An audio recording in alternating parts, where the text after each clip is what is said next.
La situation aujourd'hui est un peu moins péjorative que ces dernières semaines, puisqu'on peut dire qu'on est passé du bon côté de la vague, avec une décroissance maintenant certaine du nombre de nouvelles contaminations en Savoie depuis quelques jours, qui commence à se faire sentir au niveau de l'hospitalisation, notamment au niveau de l'hospitalisation de médecine, puisqu'on est à 190 patients hospitalisés entre la médecine et la chirurgie, là où au pic on était à 260 hospitalisations.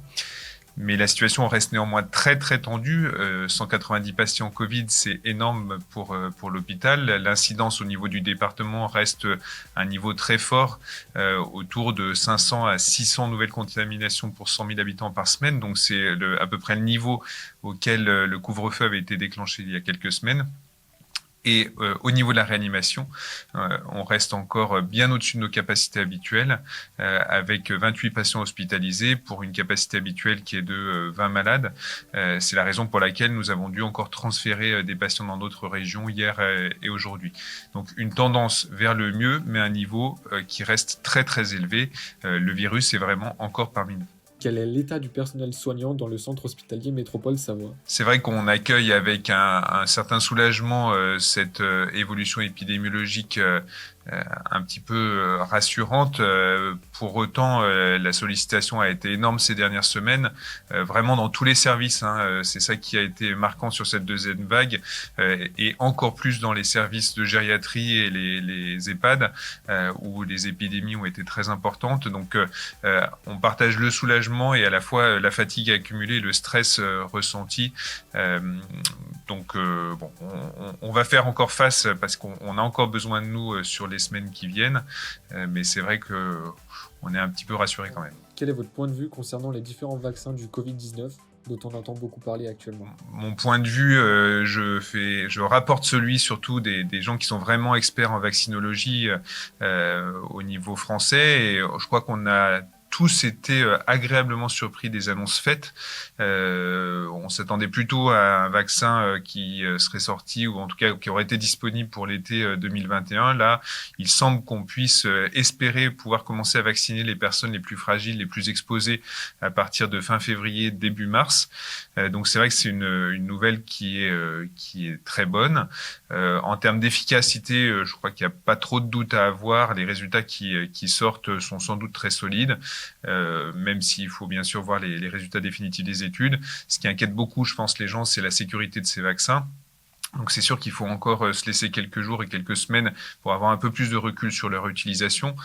Toutefois, c'est vrai que la plupart des effets indésirables des vaccins, généralement, surviennent dans les premiers jours ou premières semaines qui suivent l'injection, ou les injections en l'occurrence. Donc avec quelques mois de recul, on aura déjà une bonne idée de leur sécurité. Et donc, je pense qu'à partir du moment où ils seront communiqués et diffusés sur le marché, c'est qu'on pourra être relativement sûr de leur sécurité. Maintenant, on reste encore une fois prudent, et il faudra bien sûr plusieurs mois de recul pour être complètement tranquille. De toute façon, on va pas pouvoir vacciner tout le monde en quelques jours ou quelques semaines. Ça va être vraiment une stratégie progressive entre le printemps, l'été et puis la fin de l'année 2021, avec différents types de vaccins qui seront disponibles à ce moment-là. On parle beaucoup de la nouvelle méthode de dépistage des tests antigéniques. Quel est son degré de performance? Concernant les tests antigéniques, c'est vrai que c'est une nouvelle technique qui est disponible, alors qui en théorie est moins performante que la PCR qui était disponible jusqu'à maintenant, mais qui a l'avantage de donner un résultat dans les 15 à 30 minutes selon le type de test. Les dernières données qu'on a sur ces tests montrent qu'ils sont finalement peut-être fiable, voire très fiable, peut-être pas autant que la PCR, mais on s'en rapproche. Et ça, c'est une excellente nouvelle. Ça veut dire que si le prélèvement est bien réalisé, et ça reste le même type de prélèvement, le frottis nasopharyngé, donc on peut pas se le faire tout seul. Mais si le prélèvement est bien réalisé, le résultat du test sera fiable, notamment chez les personnes qui sont symptomatiques au début de leurs symptômes, dans les premiers jours, et en particulier chez les personnes jeunes qui n'ont pas de problème de santé particulier. Donc, on devrait les voir de plus en plus accessible sur le marché, réalisé par les professionnels de santé, que ce soit les médecins, les infirmiers à domicile, les pharmaciens également qui nous aident, avec une stratégie qui doit être comparable à celle que on avait mise en place plutôt depuis le mois de septembre pour les PCR, c'est-à-dire ne pas aller se faire tester pour tout et n'importe quoi, ça n'a pas de sens. Mais par contre, dès qu'on a le moindre symptôme, effectivement, là, ne pas hésiter à consulter son médecin ou aller voir son pharmacien pour se faire tester. Donc ces symptômes, ça peut être aussi simple que un rhume, un mal de gorge, un mal de tête qui est apparu assez brutalement et qui persiste. Et bien sûr, des signes plus spécifiques comme la perte du goût, de l'odorat ou une forte fièvre. Là, effectivement, il ne faut pas hésiter à se faire tester. Donc le message, c'est ne courez pas vous faire tester toutes les semaines pour un oui ou pour un non, mais par contre, si vous avez le moindre doute, n'hésitez pas, et on peut penser que le résultat de ces tests que vous aurez très rapidement, encore une fois, un quart d'heure à 20 minutes, sera tout à fait fiable et permettra de prendre les mesures adaptées d'isolement, puisque c'est vraiment ça la clé. Une fois qu'on a été testé positif, il faut absolument s'isoler correctement pour une durée qui est de généralement 8 à 10 jours avant de commencer à reprendre une vie un peu plus normale.